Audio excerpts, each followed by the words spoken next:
아름다운 찬양 아주 감사를 드립니다. 이제 2025년도 하반기를 여는 첫 번 예배가 되겠습니다.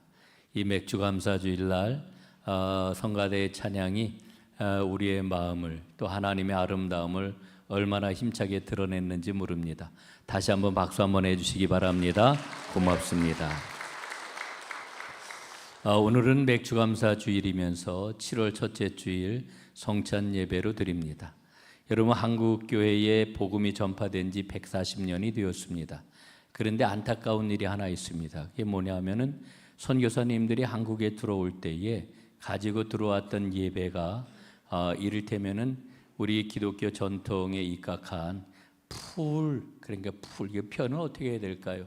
아주 그 온전한 그러한 그 예배의 형태를 가지고 들어온 게 아니고 이를테면은 변방 예배로 일컬어지는 미국으로 들어가서 목회자가 부족할 때에 간략하게 드리던 예배 형식을 가지고 이제 한국 땅에 들어왔습니다. 그래서 우리에게 그 전해진 그런 게 예배 형식은 굉장히 간략화된, 목회자가 없어도 드릴 수 있는 이와 같은 예배 형태가 들어와 그 예배가 마치 우리가 드리는 정통적인 예배인 것처럼 이렇게 지금까지 드려왔습니다. 그래서 1980년대가 지나고 1990년대부터 예배의 가장 중요한 핵심 요소인 성찬이 예배 안에 들어와야 된다라고 하는 이와 같은 그런 논의와 그와 같은 그런 이제 가르침이 이제 예배학 그 교수들을 중심으로 해가지고 꾸준하게 제기가 되었고, 지금은 이제 성찬에 대한 그러한 그 의식들이 아주 굉장히 이제 좋아져서 이 성찬에는 반드시 예배에는 성찬이 포함이 되어야 된다라고 하는 이런 그러한 그 예배에 대한 의식들이 많은 성도들이 갖게 되었습니다. 그럼에도 불구하고 여전히 여러 교회들에서는 그 성찬을 1년의 특별한 행사 때 이제 행하는 그런 그 의식처럼 성찬을 생각하는 그러한 경우도 있습니다.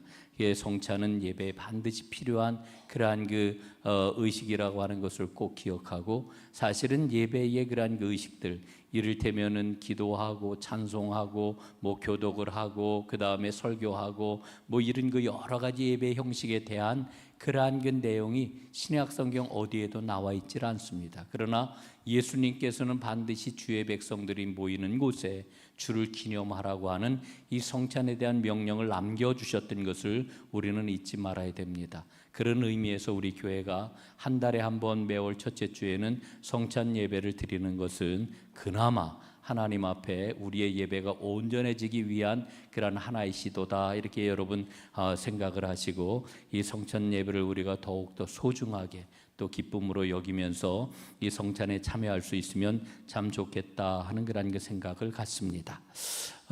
제가 며칠 동안 라오스를 다녀와 보니까요, 라오스보다 우리 대한민국이 더 더운 걸 느꼈습니다. 라오스는 지금 우기이기 때문에 구름이 많이 끼고 오후 늦게나 저녁에는 비가 와가지고 날씨가 오히려 우리 서울보다 조금 덜 더운 듯한 그런 느낌을 제가 가졌습니다. 이게 금요일 날 제가 오전에 도착을 했는데 금요일 날도 그렇고 어제도 그렇고 날씨가 이게 보통 더운 날씨가 아니다 하는 그런 생각을 갖습니다. 그 더위 가운데서도 건강하게 지내는 그런 우리의 모습은 이 하나님의 큰 은총이라고 생각을 합니다. 하나님께서 우리 한국 사람을 특별하게 사랑하셔가지고 한겨울에는 매우 추운 그런 날씨도 견디게 하시고, 한여름에는 정말 이 무더위, 고온다습이라고 그러잖아요. 이 무더위도 견디게 하시는 아주 엄청난 그런 은혜를 주셔가지고 한국 사람은 세계 어느 곳에 갖다 놔도 잘 삽니다. 잘 살 수 있는 기본적인 그러한 체력이나 혹은 정신력이나 이런 것들을 하나님이 다 주셨다, 이렇게 생각을 하니까 오늘 다시 한번 하나님 앞에 감사할 게 정말 많구나 하는 그런 생각을 갖습니다.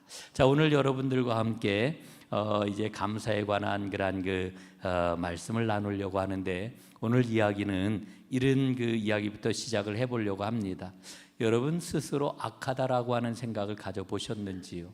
아마 보통 사람들은 내가 악하다라고 하는 그런 생각을 거의 안 하면서 살아갈 거라고 이렇게 생각합니다. 저도 물론 그렇습니다.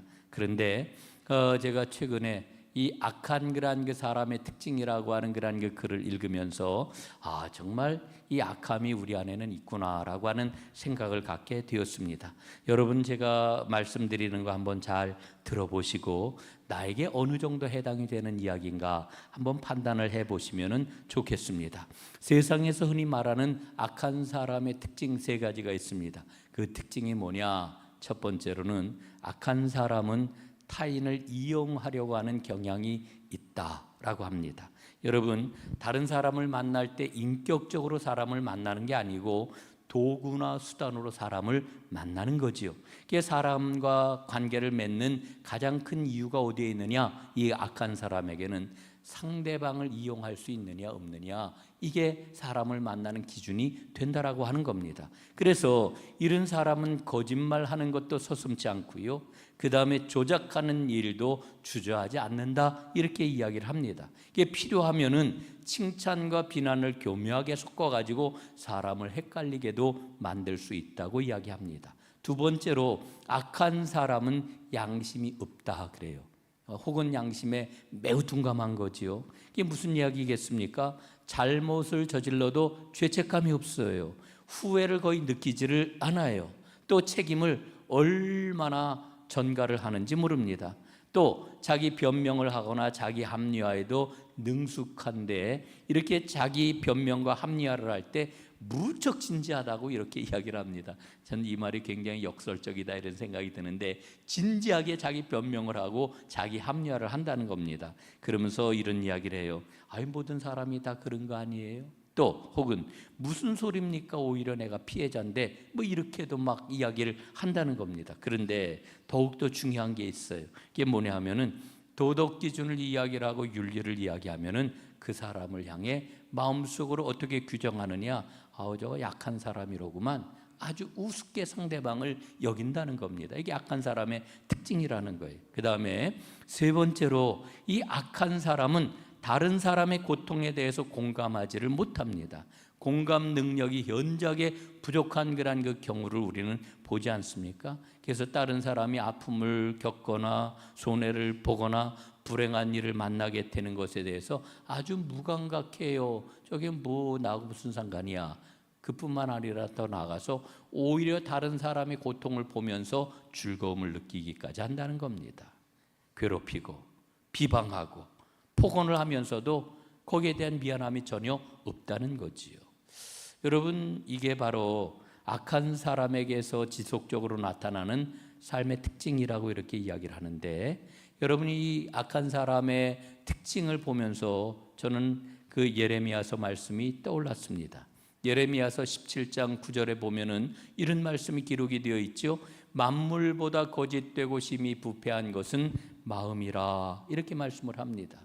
여러분, 사람의 마음이 심히 거짓되고 부패되어 있다고 이렇게 성경이 말씀하시는 까닭이 어디에 있습니까? 여러분 생각해 보면은요, 우리의 마음이 이렇게 거짓되고 우리의 마음이 이렇게 부패해 있는데, 우리가 여기에 기반해 가지고 내 삶을 세워나간다라고 하면은 여러분, 거기에서 선한 것을 전혀 기대할 수가 없는 겁니다. 그런데 사람의 마음이 왜 이렇게 거짓되고 사람의 마음이 왜 부패해 있는 것일까? 성경은 여기에 대해서 뭐라고 일러주십니까? 하나님과의 관계가 단절되었기 때문이다, 이렇게 말씀을 해주고 있는 거지요. 여러분, 하나님과의 관계가 완전히 단절되어 있기 때문에 인간의 마음은 거짓되고 인간의 그런 그 마음은 부패할 수밖에 없는 겁니다. 그러니까 거기에 기반한 그런 그 삶은 악한 그런 삶의 모습을 보일 수밖에 없는 거지요. 그런데 우리 하나님께서는 우리에게 은혜를 베풀어 주셨어요. 예수 그리스도를 우리에게 보내주시고 예수님의 십자가 그 보혈로 하나님과의 관계가 회복되는 길을 우리에게 열어주셨단 말이지요. 그래서 예수님을 만나 하나님과의 관계가 회복이 될 때에 인간의 삶은 180도 달라지게 되는 겁니다. 여러분, 오늘 맥주감사 주일을 지키면서 여러분 어떤 생각이 드세요? 오늘도 우리 목사님 틀림없이 감사해라, 감사하는 게 당연하다, 이 설교를 하시겠지. 맞아요. 오늘 제가 그 이야기를 할 겁니다. 그런데 우리가 먼저 기억해야 될 게 있습니다. 그게 뭘까요? 여러분, 이 감사라고 하는 것은 어떤 강박감에서 나오는 게 아닙니다. 여러분, 우리 그리스도인들에게는 몇 가지 강박이 있어요. 신앙생활 잘해야 된다라고 하는 강박. 그 가운데 대표적인 게 예배 아닙니까? 아유, 예배를 잘 드려야지, 예배 빠지지 말아야지, 예배를 정성껏 드려야지, 이런 강박이 우리에게 있어요. 또 어떤 강박이 있습니까? 감사해야지 라고 하는 이와 같은 강박도 있단 말입니다. 그런데 여러분, 기억해야 될 것은, 여러분, 우리의 어떤 관념이나 강박에서 감사가 나오는 게 아니에요. 예? 여러분, 오늘 결론적으로 말씀드리겠습니다만, 아유, 감사해야지, 감사가 너무너무 좋은 건데 감사할 마음을 결심을 해야지, 감사에 대한 결단을 해야지. 여러분, 이렇게 결단한다고 감사하는 삶을 살 수 있을까요? 살 수 있어요. 하루나 이틀은 살 수 있어요. 예? 그러나 결단한다고 해서 우리의 삶이 감사하는 삶이 될 수 있는 게 아니에요. 여러분, 감사하는 삶을 살기 위해서는 어떻게 해야 될까요? 이 감사가 어떻게 나오는지 성경에서 우리에게 일러주고 있는 감사의 길을 찾아야 돼요. 감사의 길이 어떤 길인지, 감사의 문이 어떻게 열리는지, 이걸 찾아야 된다라고 하는 겁니다. 여러분, 감사가 얼마나 중요하면은 구약 성경 말씀을 보니까요, 하나님께서 이스라엘 백성들에게 너희는 3대 연중 3대 절기를 지켜라, 이렇게 말씀을 하셔요. 그 3대 절기가 무엇입니까? 첫째는 유월절, 두 번째로는 77절. 예, 이게 바로 오늘날 얘기하는 이제 맥주절이죠. 맥주절. 그리고 세 번째로는 어떤 절기입니까? 초막절. 이렇게 세 개를 지키래요. 여러분, 유월절이라고 하는 것은 이스라엘 백성들이 애굽에서 노예 생활을 했는데 거기에서 해방된 것을 기념하는 절기예요. 여러분, 77절은 무엇입니까? 우리가 초실절이라고도 얘기하는 맥주절을 말하는 것인데 첫 열매로 감사하는 절기예요. 그 다음에 이 초막절이라고 하는 것은 광야에서 인도하신 하나님의 은혜를 기억하는 그와 같은 절기, 추수감사 절기예요. 여러분, 이미 말씀을 드렸던 것처럼 이스라엘의 3대 절기가 모두 어떤 절기일까요? 감사절기예요. 감사절기. 여러분, 하나님이 3대 절기를 꼭 지켜라 말씀하시는 이유가 어디에 있는 거예요? 그러니까 너희는 감사해야 된다, 감사하는 사람으로 살아가라, 이렇게 말씀하시는 거죠. 여러분, 이 감사절기를 통해 가지고 하나님께서는 하나님과의 관계가 온전하게 회복되기를 원하고 계시다라고 하는 것입니다. 여러분, 이제 다시 한번 아까 드렸던 말씀으로 돌아가 보면은, 여러분, 우리는 감사해야지라고 하는 마음을 갖는다고 해서 감사하는 사람이 될 수 있는 게 아니에요. 여러분, 다르게 말씀을 드리면은 그리스도인이기 때문에 감사하는 게 아니고요, 내가 누구인지를 알기 때문에 감사하는 거예요. 예? 이게 굉장히 중요한 답이에요. 여러분, 오늘 1절과 2절 말씀에 보니까 시인은 이렇게 노래를 하고 있죠. 온 땅이여 여호와께 즐거운 찬송을 부를지어다. 기쁨으로 여호와를 섬기며 노래하면서 그의 앞에 나아갈지어다. 여러분, 얼마나 아름답습니까? 얼마나 힘찬 노래입니까? 여러분, 이렇게 아름답고 힘찬 노래를 이 시인이 부를 수 있는 까닭이 어디에 있을까요? 바로 자기가 누구인지를 알기 때문에 그래요. 내가 누구인지를 알기 때문에 그래요. 여러분, 진정한 감사는 뭐냐? 자기가 누구하고 어떤 관계에 있는지를 깨달을 때에 비로소 터져 나오는 것, 이게 바로 감사라고 하는 것을 우리에게 일러주고 있습니다.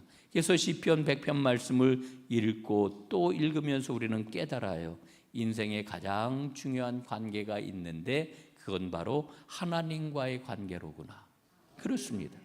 우리 시편 100편을 우리는 감사의 노래, 감사의 시라고 이렇게 이야기를 해요. 그런데 이 감사가 어떻게 나온다고 시편 100편은 우리에게 일러주고 있느냐 하면은, 하나님과의 네 가지 중요한 관계의 진리를 아는 사람에게는 감사가 저절로 그의 삶 가운데 터져나오게 된다, 이렇게 일러주고 있는 거지요.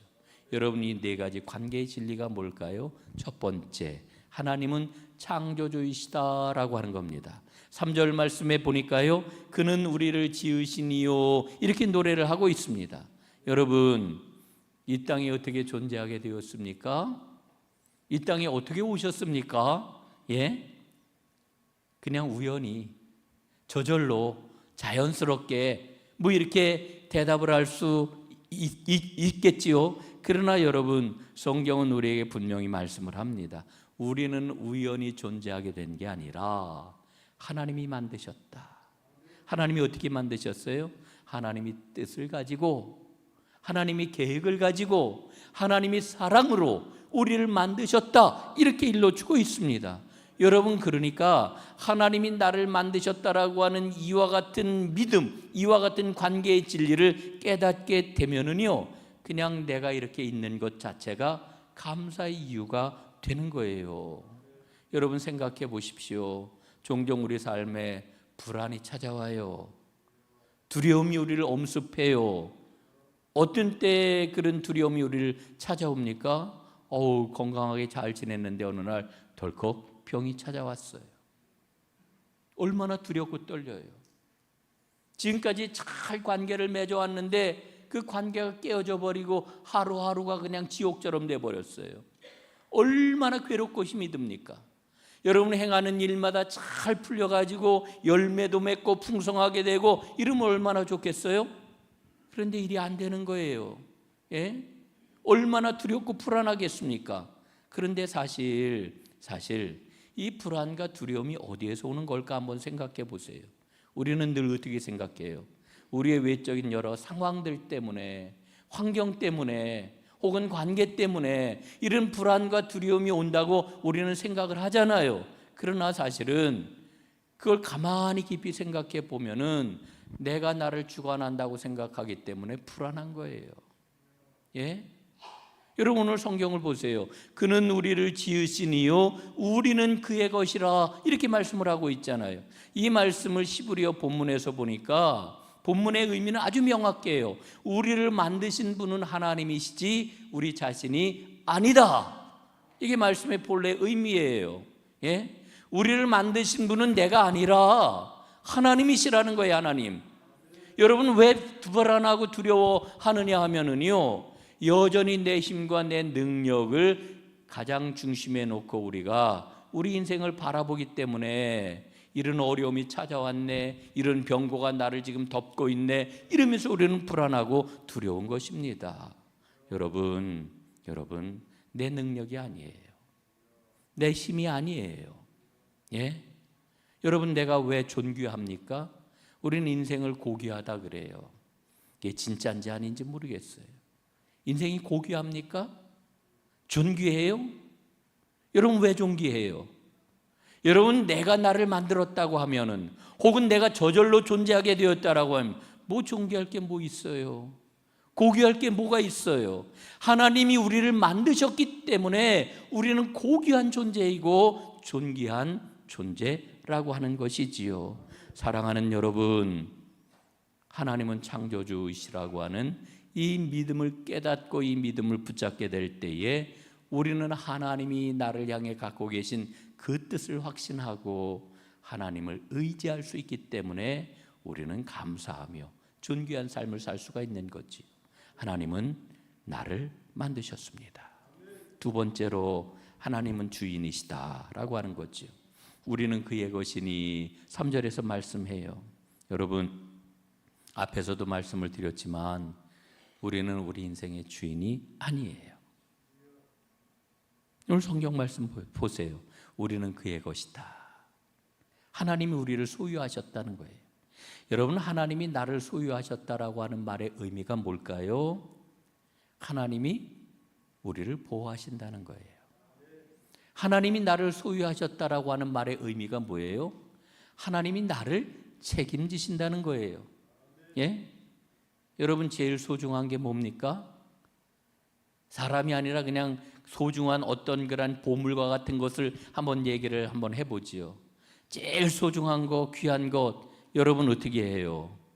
자기가 소유한 거 사람들은요 함부로 대하지 않아요. 잘 관리하고 보호하고 정성껏 돌보잖아요.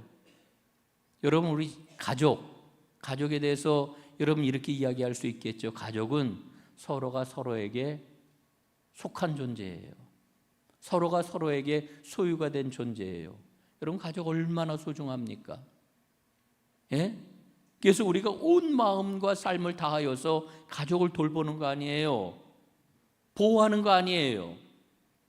여러분, 하나님께서 우리를 향하여, 나를 향하여 내가 너희를 소유했다 말씀하시는 그 까닭이 어디에 있어요? 하나님이 우리를 보호하시고 우리를 돌보시고 우리를 책임지신다라고 하는 것 아니겠습니까?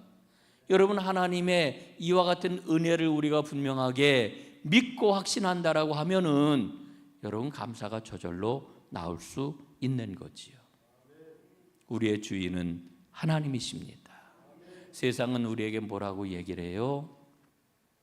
내가 나의 주인이 되어야 된다고 이야기를 하지요. 예? 그런데 그런 세상을 향하여서 나의 주인은 하나님이십니다, 이렇게 얘기를 하면 저 사람 이상한 거 아니야? 저 사람 어리석은 삶을 사는 거 아니야? 예? 이렇게 이야기를 해요. 그러나 우리는 내가 나의 주인이 아니라 하나님이 나의 주인이시라는 걸 알기 때문에 하나님께 모든 것 맡기는 거예요. 하나님이 주시는 평화를 누릴 수가 있는 거예요. 이게 바로 감사의 토대다라고 말씀하는 거지요. 세 번째로 하나님은 왕이시다, 이렇게 우리에게 일러줍니다. 3절 말씀해 보니까 우리는 그의 백성이요, 이렇게 말씀하고 있잖아요. 여러분, 성경에 나오는 가장 핵심적인 단어 가운데 하나가 왕과 백성이라고 하는 단어입니다. 키워드지요. 이거 굉장히 중요한 키워드입니다. 여러분, 하나님께서 이스라엘 백성들을 택해 주시고 이 땅 위에서 이스라엘 백성을 통해서 이루시려고 했던 게 있어요. 그게 뭐냐 하면은 하나님은 왕이시다, 이스라엘은 하나님의 백성이다, 이걸 온 세상에 드러내기를 하나님은 원하셨던 거예요. 그러나 여러분, 이스라엘은 우리가 아는 바대로 하나님이 왕이시라고 하는 걸 거부했어요. 불순종했어요. 예? 그래서 성경 말씀은 이 거부한 이스라엘 백성에 대해서 뭐라고 표현을 해요? 이스라엘이 우상 숭배했다, 하나님을 거역하고 불평하고 불만을 터뜨렸다, 목이 곧은 백성이다, 이렇게 표현하잖아요. 이게 다 뭐예요? 왕이신 하나님을 거부한 이스라엘 백성의 모습이었다라고 하는 거지요. 여러분, 하나님은 왕이십니다. 나의 왕이십니다. 하나님은 우주와 역사를 다스리시는 왕이십니다. 우리는 하나님의 백성입니다. 여러분, 백성이라고 하는 말은 뭐예요? 왕의 통치를 받아들이는 거지요. 여러분, 하나님의 통치가 때때로 이해되지 않을 때가 있어요. 다 이해가 되면 얼마나 좋아요. 이해가 되지 않을 때가 있어요. 서운할 때도 있어요. 속상할 때도 있어요. 그러나 여러분, 기억하십시오. 하나님의 통치는 언제나 선하십니다. 하나님의 통치는 언제나 옳으십니다. 하나님의 통치는 언제나 완전하십니다. 여러분, 하나님은 나의 왕이시라고 하는 이 믿음을 가지고 감사와 복의 길을 걸어갈 수 있기를 간절히 바랍니다. 네 번째로 하나님은 목자이시다, 이렇게 말씀하죠. 그의 기르시는 양이로다. 양. 여러분, 양 그러면은 뗄래야 뗄 수 없는 존재가 하나 또 떠오르잖아요. 목자지요. 양과 목자는 언제나 성경에서 쌍으로 등장하잖아요. 여러분, 이스라엘 역사를 보면은 또 그 환경을 보면은 얼마나 험난하고 척박한 그러한 역사와 환경이었는지 몰라요. 너무너무 위험했지요. 그런데 하나님께서는 그런 이스라엘을 향하여서 너희는 나의 기르는 양이요, 그리고 나는 너희의 목자다, 이렇게 말씀을 해주고 있지요. 여러분, 하나님께서는 양 한 마리 한 마리의 모든 상황과 처지를 아시고 인도하시고 보호하십니다. 여러분, 양은 때로는 실수해요. 양이 고집이 센 동물이라고 그래요. 고집을 피우기도 해요. 그러다가 길을 잃어버려도 선한 목자는 잃어버린 양을 끝까지 그 한 마리를 찾아가서 구해 주시지요. 여러분, 양은 목자의 인도가 없으면 생존할 수가 없습니다. 목자이신 그 하나님이 내 삶을 언제나 인도해 주신다라고 하는 이 믿음을 가지고 날마다 감사할 수 있기를 간절히 바랍니다. 여러분, 감사는 생명을 여는 문입니다. 감사는 희망을 무는 문입니다. 여러분, 그런데 감사하고 늘 짝하여서 등장하는 단어가 있어요. 불평이에요. 불평. 감사의 이면에는 불평이 있고요, 불평의 이면에는 감사가 있어요. 그런데 이 둘이 닮았어요. 어떻게 닮았느냐? 감사는 하면 할수록 어떻게 될까요? 커져요. 불평은 어떨까요? 불평도 하면 할수록 커져요. 둘이 똑 닮았어요. 예?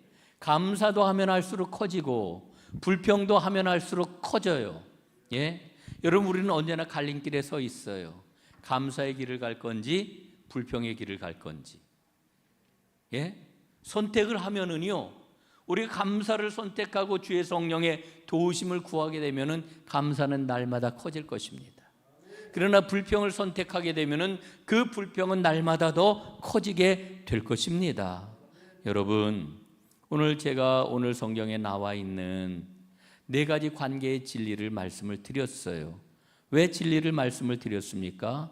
진리를 알아야 진리를 따라서 살아갈 힘이 생기기 때문입니다. 진리를 알 때에 우리는 적극적인 삶을 살아갈 수 있기 때문에 그렇습니다. 여러분, 감사는 예수 믿는 삶이 무엇인지 가장 적극적으로 보여주는 삶의 태도를 말하는 거지요. 여러분, 성경에 보면 감사라고 하는 말이 180번 이상 사용이 되고 있습니다. 이 얘기는 뭐냐? 감사는 우리의 삶이 되어야 한다는 거지요. 여러분, 감사가 어떻게 삶이 될 수 있다고요? 진리를 꽉 붙잡을 때. 하나님이 우리를 지으셨습니다. 하나님은 우리의 주인이십니다. 하나님은 우리의 왕이시고 우리는 그의 백성입니다. 하나님은 우리의 목자이시고 우리는 그의 양입니다. 여러분이 이 진리를 마음에 새기고 이 진리의 인도함을 받으십시오. 그렇다면 시편 100편의 이 시인처럼 감사의 노래를 우리도 부르게 될 것입니다. 오늘 시인은 이렇게 노래하지요. 감사함으로 그의 문에 들어가며 찬송함으로 그의 궁정에 들어가서 그에게 감사하며 그의 이름을 송축할지어다. 이 노래가 바로 사랑하는 여러분의 노래가 될 수 있기를 주님의 이름으로 축원합니다.